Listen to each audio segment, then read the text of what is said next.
প্রাচীনকাল থেকেই ডাবের পানির নানা উপকারিতার কথা প্রচলিত। তবে অনেকেই জানেন না প্রাকৃতিক এই পানীয় ত্বকের পরিচর্যাতেও বেশ কার্যকর। ডাবের পানি ব্যবহার করে ধরে রাখতে পারেন ত্বকের জৌলুস।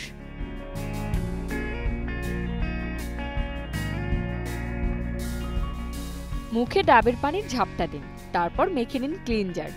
ডাবের পানিতে ফের ধুয়ে নিন মুখ, এতে ত্বক থাকবে টানটান। ময়েশ্চারাইজার হিসেবেও ডাবের পানি দারুণ, সেজন্য ডাবের পানিতে তুলা ভিজিয়ে নিয়ে মেখে নিতে হবে ত্বকে। ডাবের পানিতে রয়েছে অ্যান্টিমাইক্রোবিয়াল উপাদান, যা ব্রণ ও ব্রণের ক্ষত সারাতে ভীষণ কার্যকরী। ডাবের পানি পান করলে বাড়ে ত্বকের অ্যান্টিঅক্সিডেন্ট, এতে বলিরেখা, কালচে ছোপ, মেস্তার মতো বয়সজনিত উপসর্গ থাকে নিয়ন্ত্রণে। এছাড়া ডাবের পানিতে থাকা ভিটামিন সি ও অ্যামাইনো অ্যাসিড ত্বকের উজ্জ্বলতা বাড়াতেও সাহায্য করে। মেহনাজ মনি, নিউজ টাইম।